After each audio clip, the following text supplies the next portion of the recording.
and they now have 2 granddaughters, Lucy and Ruby, all live in California.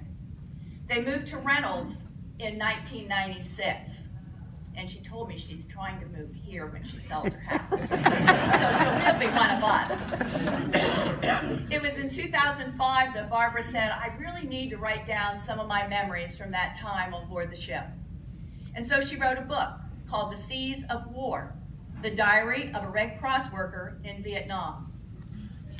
Barbara still enjoys supporting veterans in the local area. She's with the church group here locally that goes to our Georgia War Veterans Home, and they conduct bingo games and other activities for the residents. So please welcome Barbara Williamson Pomarolli.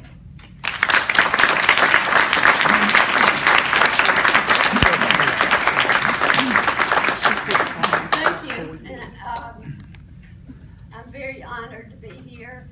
I'm very nervous also. I told Linda that I didn't get the speaking gene. I have a daughter who, as some of you know, is a Christian comedian, and she just loves to be up in front talking, and her dad's the same way, but that gene skipped me.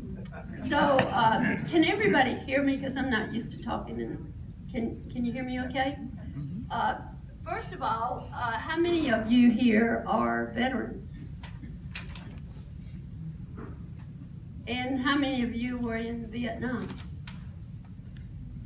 Now the big question, how many of you ever heard of the USS Repose? Good. Did you ever see it? No? Good. Well, Linda kind of gave my very first introduction, so you told a little bit how I got started. I'm going to have a time with this microphone and trying to read that. I'm going to start where she left off. I took the job with the Red Cross in 1996. And on October 12th of that year, I left home in Montgomery, Alabama. Tearful parents, as you can imagine. And Dick had moved back to Detroit to take the job with Ford Motor Company. And even though we were planning to get married, we were not getting married for another year. So he encouraged me to take this job in Vietnam. So we knew that we wouldn't be seeing each other for a year, so that was difficult too. So when I got to Washington, D.C., I met Fran Tomlinson, who was going to be the other Red Cross worker on the ship. She was a social worker, and I was a Red Cross recreation worker, and we were the only 2 civilians on the ship. So after 2 days in Washington, if I turn this way, you probably can hear me. Can I take this thing off? Yeah, or lower it, it's too high. Maybe this will be easy. I can read my notes. After 2 days of orientation in Washington, Fran and I flew to San Francisco to the Travis Air Force Base. We stayed 1 night there, and then we spent 23 hours flying to Saigon. Needless to say, we were exhausted. We were the only 2 women on board this big plane with all the rest were soldiers. Saigon, as those of you who were in Vietnam know, is hot and humid and dirty. If you think Georgia is hot and humid, you should go to Vietnam. No comparison.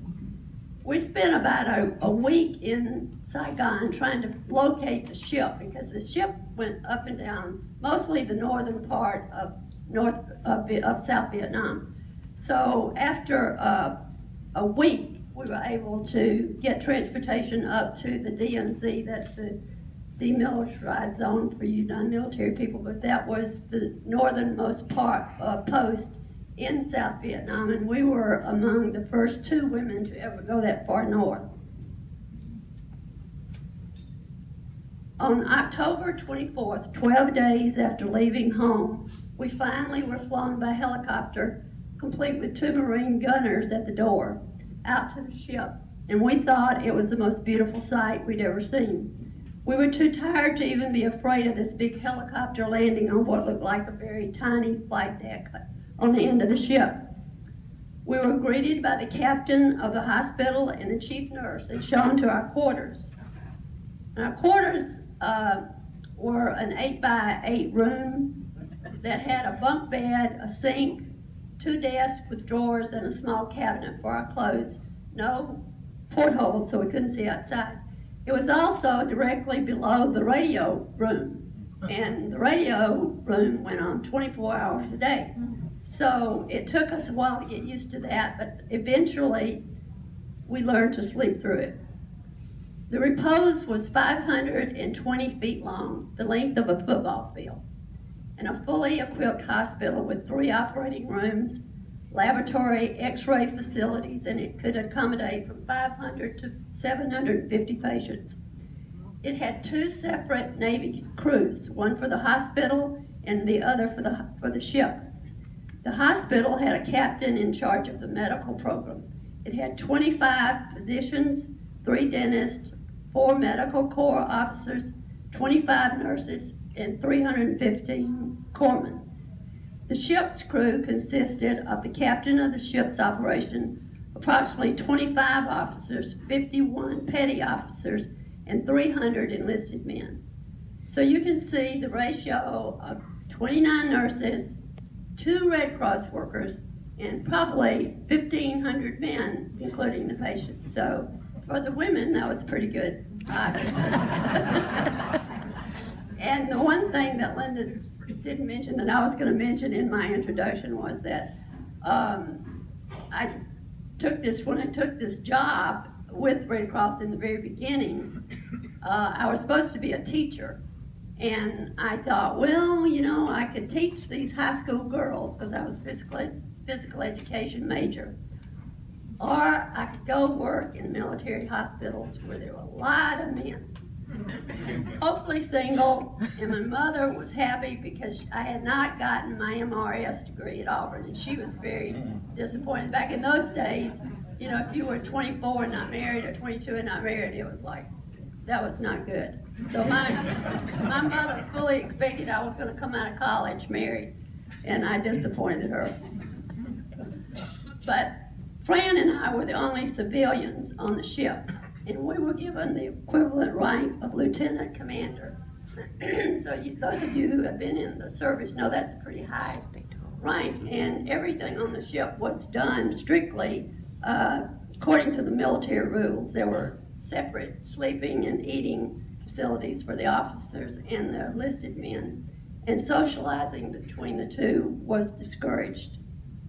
The ship was a support hospital for military troops, mostly Marines, who were stationed in the northern section of South Vietnam. Most of the patients were flown by helicopter directly to the ship from the battlefields. Some had received emergency treatment at field hospitals, but many had not. So the hospital was essentially a 24-hour ER. If the patients could be treated and sent back to active duty in 60 days, they stayed on the hospital, but the more serious ones were patched up, and when they could be moved, they were sent to Japan and then flown home. Sadly, many of our patients died. The sad thing to me was that the servicemen were mostly 18 and 19-year-olds. They had to be wounded 3 times before they could be sent home. So they were sent back to the battlefields, and many of them returned with more wounds to the ship. It was also amazing to me that these young men, and some of you were those young men, did not complain or feel sorry for themselves. They mostly just worried what their families would think when they found out they'd been wounded and were in the hospital. Even though Fran and I had no military training, we were expected to do everything that the nurses did. So we had to stand in line when they had inspection. We had to salute the officer on deck when we turned to the ship when we were in port. No one ever taught us how to stand at attention or to salute. So the captains mostly just got a lot of entertaining smiles. My job was basically trying to brighten up the lives of the patients. That included meeting every patient, talking with them as much as I had time, writing letters for those who could not write letters, sending audio tapes, and those of you from the 60s remember the little reel-to-reel tapes. Well, we had those machines, and that's what we would help them make those tapes to send back to their families. And that's actually what Dick and I, the way I was able to write my book. Dick and I wrote letters every day, or we sent tapes, and we saved all of them. And I sent letters to my parents, and they saved all of those. So when I got ready to write this book, been about, 17 years ago, I had all this material, and it's written like a diary, day by day, because that's the way the letters were. They were what I did every day. So and I wrote the book really mainly for my children, because they had no idea what I had done in Vietnam, and I wanted them to have a record of it, and it just kind of ballooned after that. A lot of other people wanted to read it too. But I also, we would celebrate birthdays when the patients had birthdays, holidays. We had a big Christmas contest between the wards, decorating, and a lot of Christmas activities. And we had two huge, we call them fantail follies, but they were entertainment shows for the patients. And I also spent a lot of time listening to war stories. Fran and I tried to schedule our work week to be 5.5 days a week. But many times we worked 7 days. But we took advantage of our free time to put on swimsuits, because we always had to wear uniforms unless we were going up on the sun deck, which was a metal flat area on the top of the ship. And so we would go up there and boil in the sun. And I am paying for that now with a lot of skin cancers. So, but we had to take advantage of the sunshine being out, because those of you who know about Vietnam know that they have long monsoon seasons there, and there were lots of rain, and when it was raining, we couldn't even go outside on the deck, so we were, happy anytime to get outside. The ship went to Subic Bay 5 times, that's in the Philippines, and they would go for maintenance and supplies. We were always excited about going ashore, and the first thing that Fran and I would do would be to go to the beauty shop and get our hair done and our nails done, and it cost a whopping $5 for both. So we also enjoyed going to the officers' club and eating different food than we had on the ship, and dancing, and there was always a shortage of females, and usually there were a lot of ships in port, so there were a lot of officers there, and so we were very popular, and we always got to do a lot of dancing. We took side trips to Manila, where we traveled the same road as the deadly Bataan March during World War II, when so many of our servicemen died. We also took a trip to Corregidor, where General MacArthur said, "I will return." Many of the big guns were still there, as well as the remains of MacArthur's headquarters and the barracks. We could see the entrance to the underground hospital, where people were buried alive and bodies were never recovered. It was hard to imagine what those men and women must have experienced and how brave they must have been. Seeing the real thing was much different than seeing it in movies. Probably the highlight of my year were the trips that we took to Hong Kong and Singapore. We were allowed to stay in hotels as long as we checked in with the ship every day. It was wonderful sleeping in a bed that didn't rock, and we took full advantage of wearing civilian clothes and shopping and sightseeing and eating in nice restaurants. We spent New Year's Eve in Hong Kong, and that was a memorable experience. We were in a Chinese restaurant at midnight, and all the Americans were yelling and screaming, and the Chinese were politely clapping and looked at us like we were uncouth foreigners, which we probably were. Needless to say, those trips were too short. A Navy ship is never supposed to be out to sea for more than 30 days, but many times we were out for 3 months. That was a long time to be in such close quarters and not to walk on dry land. So you can imagine that tensions and frustrations during those times were high. When we first arrived, nurses and officers and Fran and I were allowed to attend some parties at the officers' club in Da Nang. But after an incident when the ship was called away and some of our doctors got left on shore, those trips were canceled. Occasionally we were allowed to go ashore to a secluded beach area and play volleyball and swim and picnic. We never felt like we were in danger, and none of the men had any weapons, so we must have been considered safe. We probably didn't care because it was an opportunity to get off the ship. That was the only time that officers and enlisted men socialized. On one occasion, Fran and I were invited to have lunch on another ship, and the captain gave us permission to do what he did not do very often. We were treated like queens because these guys on this little ship hadn't seen females in many months. And so we had a great time. But as we were getting ready to leave, a storm came up. And we were taken back to the repose in a small motorboat. Well, the waves were so high, the motorboat could not get up close to the ship. And the ship couldn't let down the ladder for us to climb back up. So after about 30 minutes of us bumping into the side of the ship, they finally lowered one of these chairs down and strapped us into the chair. And there I was for about 15 minutes just flying out over the ocean to hit the ship, terrified, and finally made it up to the third deck. And believe me, that was the last time we ever left that ship. The day that we most looked forward to was mail day. We were supposed to get mail at least once a week, but sometimes due to the ship moving around so much, it would be 3 weeks before they could get mail to us. Since Dick and I wrote letters or sent tapes every day, mail call was a much anticipated part of my life. It was also important because my mother sent my hair dye. And you couldn't get it over there, and I didn't want anybody on that ship to know that I wasn't a natural blonde. So I was always looking for the hair dye package.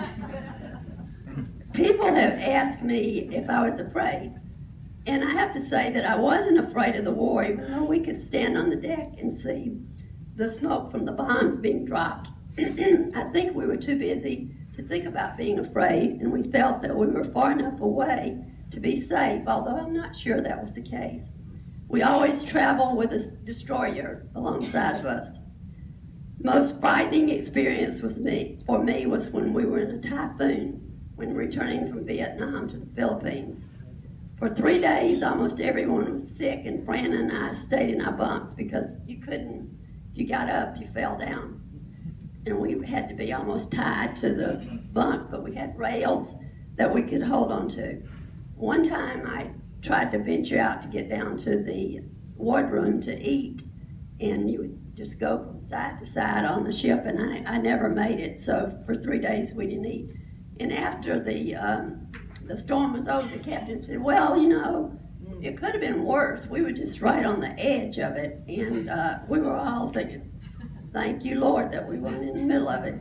Because I have to say, I thought many times that that ship was going to sink and we were going to all die. Another frightening time was one night when the ship was anchored in the Da Nang harbor, and an announcement came over the loudspeaker that all the portholes should be covered, all lights turned out, because they had found mines surrounding us in the water. Navy SEALs came out and located the mines and guided the ship out of the harbor. The ship also collided with an oiler while we were refueling, and that could have been a huge disaster. But we were fortunate that no one was injured, and the ship only got a crack in the bow above the waterline.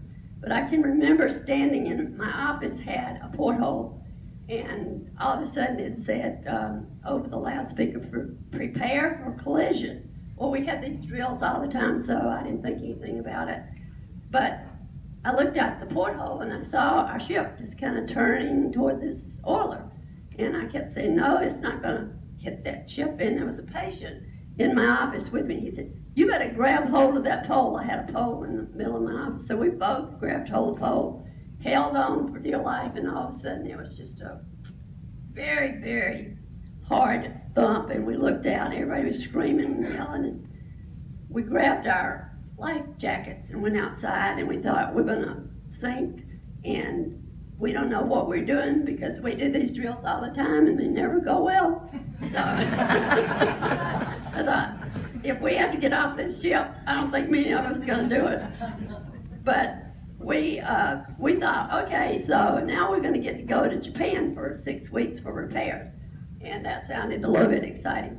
But as it turned out, they said, you have to go back to Subic Bay, which we had been there many times, and 6 weeks there would be very boring. But as we were coming into the port at Subic Bay, the Tappahannock, the oiler that we had hit, was docked there, and on the back of their ship they had a huge Band-Aid that said, they're coming after us again.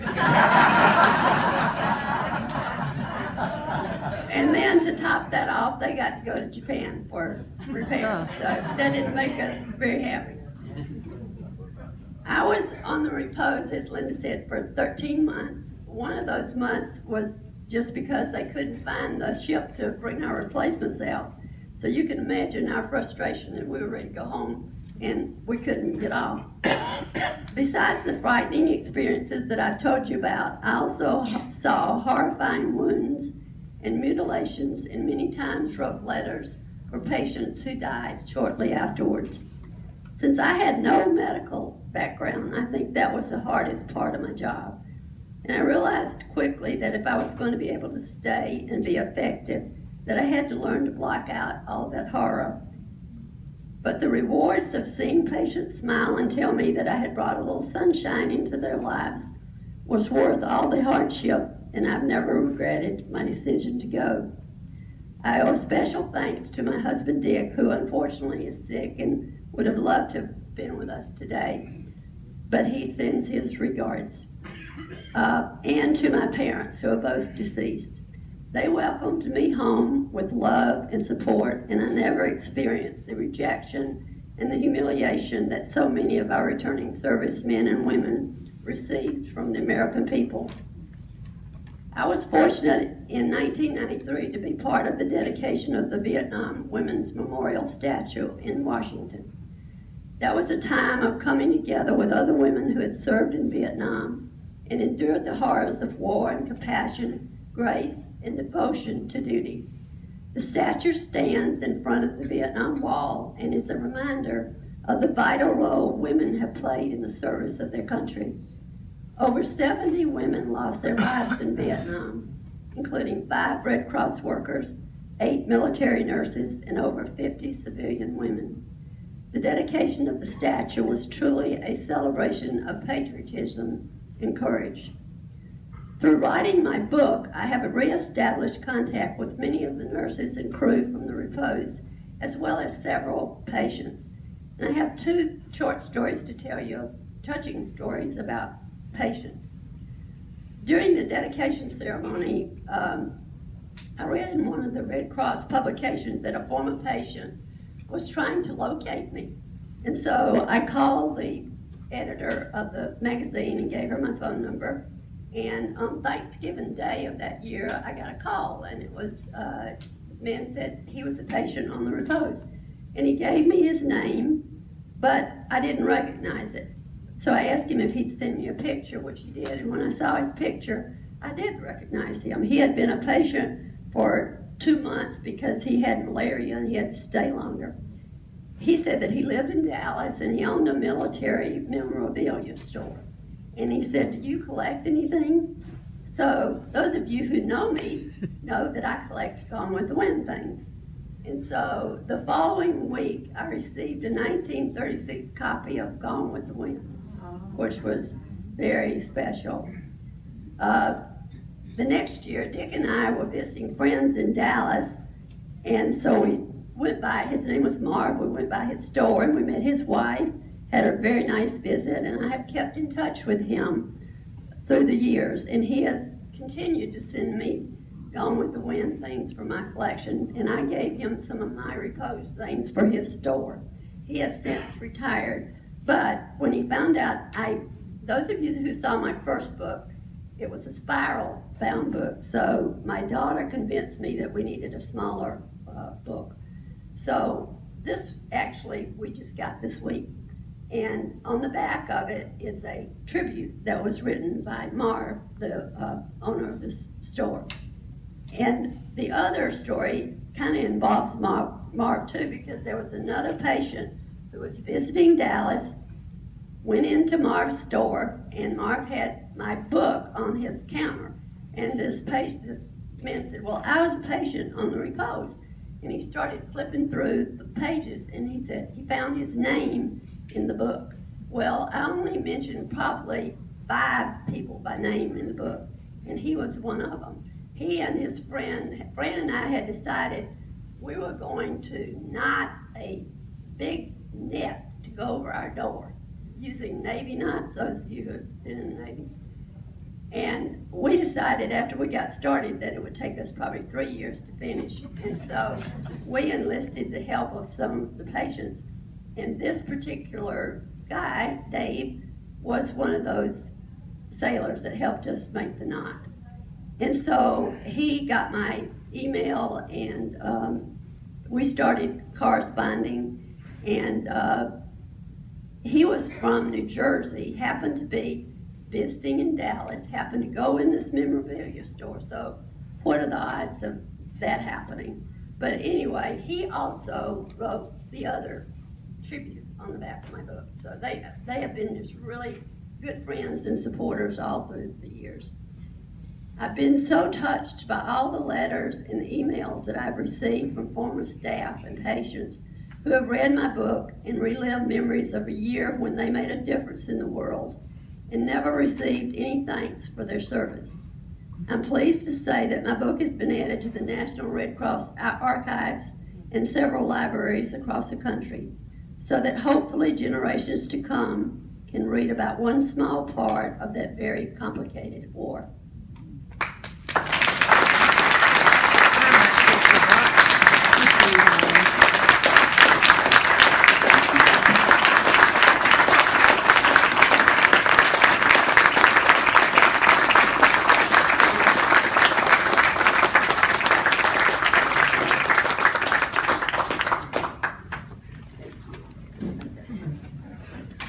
Thank you, Barbara. Barbara's going to stay.